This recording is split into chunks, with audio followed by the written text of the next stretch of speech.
Sabi kasi nila pagka magagalit ka, dapat ano raw i-express mo yung galit mo. Kung galit ka, dapat ilabas mo lahat ng galit mo para mawala yan. O kaya, kung medyo takot ka, escape ka, tumakas ka sa galit mo, di ba?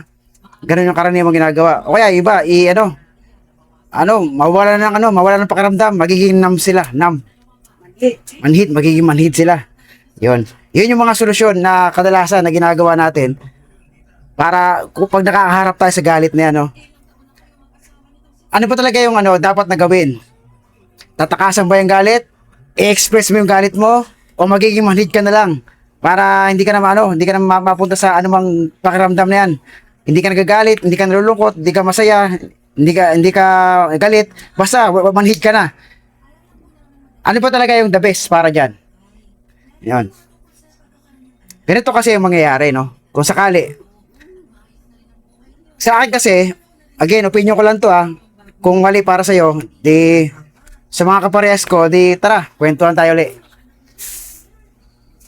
Kasi ganito, no? Yung galit sa akin kasi, normal yan, ang galit.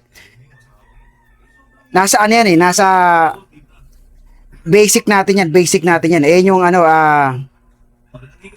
natural state of being natin yan Yung galit, kasama yan. Galit, kasiyahan, kalungkutan, excitement, talagang mga natural yan para sa mga tao. Ngayon, ano ba ang consequence kung sakaling ikaw, isa kang magulang, yung anak mo pinalaki mo na hindi kayo nagagalit, walang galit, hindi niyo pinapakita yung galit. Ano ang magiging consequence? O halimbawa, ganun nga nangyari, yung anak mo lumaki ng walang galit. Hindi nakikita sa inyong pamilya, walang nagagalit. Di umpisa, okay, no? Di maganda yung samahan nyo. Ngayon, darating ngayon yung panahon na itong anak mo ay makikipagsosyalan, no? Makikipagpupunta sa ibang pamilya, pupunta sa ibang kaklase niya o mga kaibigan niya. Tapos makaka-encounter siya ngayon ng mga nagagalit, isang pamilya nagagalit. Ano ngayon ang iisipin ng anak mo? Kasi nga anak mo lumaki na walang galit, walang hindi normal ang galit sa inyo, magiging isipin ngayon ng anak mo, masama 'yun. 'Di ba? Masama yung nagagalit. Kaya ngayon ang nangyari, nagkaroon ng label yung galit. Na dapat sana ang galit walang label. Ang ibig ko sabihin na walang label, dapat hindi natin pwedeng sabihin na ang galit ay masama, hindi natin pwedeng sabihin ay galit ay mabuti, no? Merong degree diyan kung kailan siya magiging masama, kung kailan siya magiging mabuti. Ganun nga nangyari. Yung anak mo ngayon, dahil lumaki na hindi kayo nakikita na nagagalit, yung anak mo ngayon, habang lumalaki, ngayon, pag meron siya ngayon na encounter na tao o ibang pamilya o kung sino man tao na nagagalit o nagalit sa kanya, ayaw niya yun, ayaw niyang maranasan yung galit. Kaya ang nagiging tendency ngayon, yung bata, nagkakaroon niya yun ng isipin. Iniisip niya, naku, hindi ako pwedeng magalit. Pag magalit ako, masama yun, di ba? Ibig sabihin, bad na rin ako. Ba? Pag nagalit yung bata, automatic naramdaman niya, masama siya pag nagalit. Kaya ngayon, ang nangyayari, hirap na hirap siya ngayon, makipagkwentuhan sa isang kaklase niya o kaya kaibigan niya na ma-express ngayon yung galit. Kahit na kagalit-galit na yung sitwasyon, hindi niya ngayon ma-express. Kasi nga, masama yun para sa kanya. Hindi siya pwedeng magalit.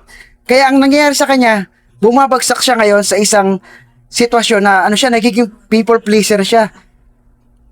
Ayaw niya na yung kausap niya o kung sino mang tao na magalit sa kanya. Kaya ang ginagawa niya ngayon ay nag-express siya ng isang bagay na kahit galit na siya, tawa-tawa pa rin siya. Ngiti-ngiti pa rin siya. Ang ibig sabihin nun, nakapag-develop ngayon yung anak mo o yung tao ng isang maskara. Isang maskara na dapat galit na siya, hindi niya pa rin ma-express. Ang pinapakita niya, katuwaan pa rin, smile pa rin kahit na galit na siya. Nakita nyo, nakapag-develop siya ngayon ng isang maskara. Ano pa nangyari? Bakit ba siya nakapag-develop ng maskara? Kasi, sabi ko nga, di ba, yung galit, nature yan. Sa ano natin yan, basic instinct natin yan. Hindi yan mawawala. Kahit na ituro sa'yo o naging nakalakihan mo na masama ang galit, hindi yan nawawala sa emosyon natin. Ang nangyari lang ay itinatabi mo yan. Binabaon mo yan at para makalimutan. Dahil ayaw mo yung makita ng mga tao kung sino mang kausap mo, ayaw nila makita ang galit mo, ibabaon mo yan at hindi mo i-express yan. Ibabaon mo sa kailaliman ng iyong damdamin yung galit. Ang punto, kahit na ibaon mo yan at hindi mo ma-express yan nung bata ka pa o ano man, kung hanggang kailan mo siya na hindi na-express, nandun pa rin yan. Every time na magti-trigger ngayon yung galit na yan, pinipigilan mo, nire-resist mo. Hindi mo hinahayaan na lumabas yan. Kaya nire-resist mo.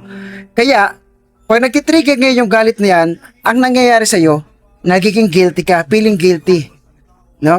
Lagi kang guilty. Pagka nakakaranas ka ganyan, na parang guilty ka. Uy, ano to, nagagalit ako. Ano, masama to, it's bad magalit. Yun, ganun na nangyari ngayon sa'yo.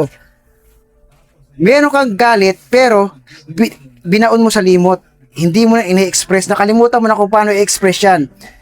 Now, yun sana yung tayo. Yun sana yung normal na tao, merong ganun sana, pero dahil nga binaon mo sa limot yan, hindi mo na ginagawa yan. No? Kaya ngayon, problemado ka ngayon dahil pag naka-experience ka ngayon ng tao na nagagalit sa'yo o ayaw mo na ang tao ay magalit sa'yo. Kaya, nagiging people pleaser ka. Ano yung people pleaser?